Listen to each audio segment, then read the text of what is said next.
Hello guys, once again it's Matt, and today we have another video. Thank you all the members, all the patrons. Make sure to subscribe. We are trying to hit 50,000 subscribers until the end of the year, and let's get going. So today I wanted to talk a little bit about the YAK-41 again, a little bit, but not per se about the Yak itself, but more like the aircraft that we can probably see due to the Yak being in the game. So what does that even mean? Okay, so if you know a little bit about the Yakolev, it is a prototype aircraft. I think I have to check it out because I just got the Gordon Yeffing's book on the Yak-41 and 36 and 38, so I didn't read it yet. I have to check it out. But the Yak-41, it was close to being produced massively.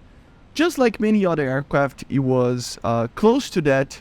You had the money, you had everything, you had the prototypes, they were flying, you were barely entering, I mean, they were basically in service already, technically in testing squadrons and stuff.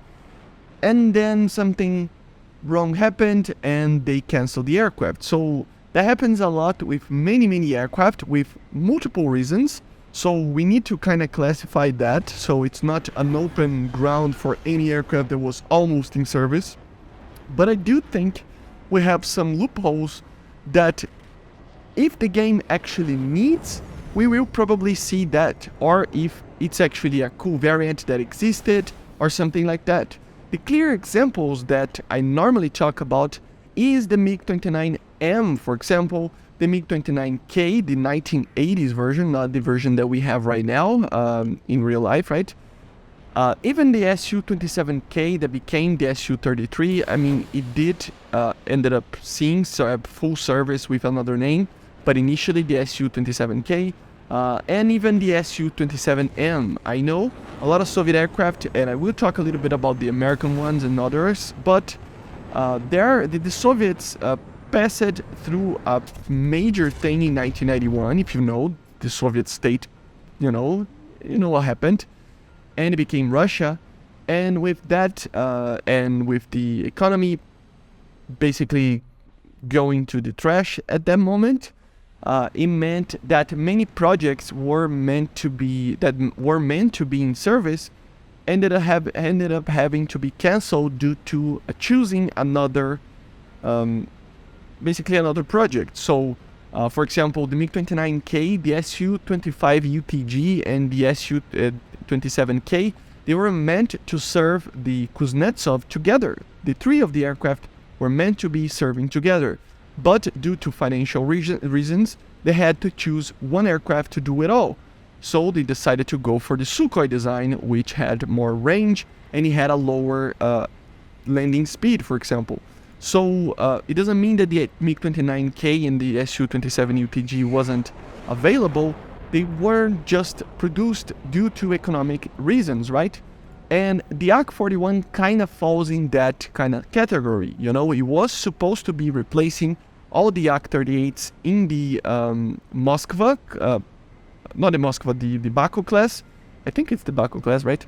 But because of that, they basically canceled the project, right? And yeah, what ifs, right? A lot of what ifs here. What if the MiG-29, I mean, what if the Soviet state didn't collapse? What if, there's a lot of what ifs here. But with the Yak-41 being in the game, we already know that these type of aircraft can be in the game. It doesn't mean that every single aircraft of that type of kind of line of thinking will be in the game. I think it needs to be the correct one. So the Yak-41, it is one of those. It is an aircraft that the Soviet tech tree will never have anything close to it. So it is the Yak-38 and the Yak-38.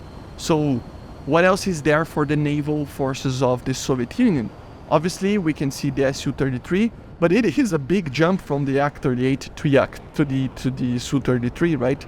So what do you put in the middle there? You put the Yak-41, you put the MiG-29K, you put those type of aircraft that have a place in the game because they will fill a hole that it's needed. And especially, I think we need, as I said before, we need to classify the type of aircraft that we are talking about. So for example, the MiG-29K, the MiG-29M, the Su-27M, aircraft like that, they were all in pre-production. You know, they were all aircraft that were in production already, kind of.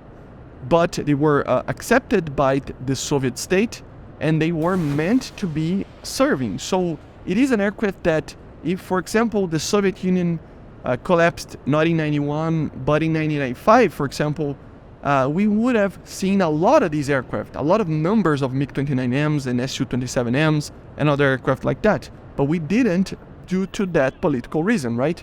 So it is kind of a loophole of prototypes that can be added to tech trees if it needs to. So yeah, that's the main reason. It not only needs to be an aircraft that, in my opinion at least, I don't know what Gaijin is thinking obviously, but in my opinion, I think it needs to be an aircraft that at least it was a prototype that was close to production or in a pre-production kind of state, like these aircraft that I stated, plus having a place in the game. The MiG-29M, for example, it is an aircraft that will have a place in the game. Why? Because in the soonish future, the US, for example, and a lot of other countries in the game will have a lot of 90s aircraft. And the Soviet/Russia will not have that many aircraft to be filling that hole, right? Because they halted the production of many aircraft and many projects that were meant to be the counters to these aircraft, such as the Gripen, the Rafale, the Eurofighter, more advanced variants of the F-16 and F-15, even the F-22, right? So the Soviets will have kind of a hole there. Yes, they can have some modifications and some modernizations that can jump. So they have basically two options, obviously. They can jump the 90s completely and get basically very modern modernization. So instead of going for the MiG-29M, they could go for the MiG-35, right? Or something crazy like that. Instead of going for the Su-27M, they can go for the Su-35.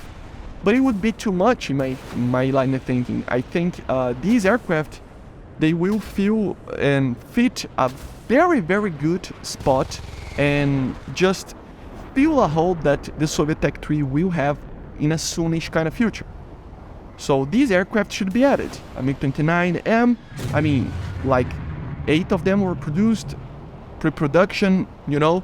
Su-27M had around the same number, I think, and 3 production models, something like that. I need to check the numbers again, but still very low numbers of aircraft. And it is even larger numbers than the Yak-41 that only had like 2 or 4 of them built. So yeah, why not, right? And you can even stretch that a little bit for the other nations. Aircraft that were going to be added for some nations, like the Mirage 4000, a lot of people talk about. The, what is it called? The Mirage 4G, I think it is. The F-20 Tiger Shark, I mean, it's an amazing aircraft. The F-17, maybe, I mean, obviously, depending on the nation, depending on, for example, the US, I don't think it needs Tech 3 vehicles like the Soviet Union will need in this soonish future. So I don't think they actually need that, like prototypes in the Tech 3. But it can be also an event vehicle, a premium vehicle, everything like that. But I do think, and I don't know if you guys agree with me or not, the Yak-41 is the first of many of these type of close to prototype, close to production aircraft that we will probably see, especially in the Soviet service, but maybe in others as well. And I just completely agree 100% that it needs to be there if the country needs it. The Yak-41 is a great addition. I know a lot of people are complaining that, oh, Russia is getting another aircraft. Yeah, the US got 2 F-16s last batch. I mean, come on. It's like if the Soviets received the MiG-29 and the Yak-41 last batch. It is basically the same, right? So yeah, I know it's different aircraft, it's a little bit of a different kind of concept, but still things will be added, and it is going to be kind of the same situation that we have in tanks with Russia, right? But still, I agree completely that it's a great addition that we will have the Yak-41.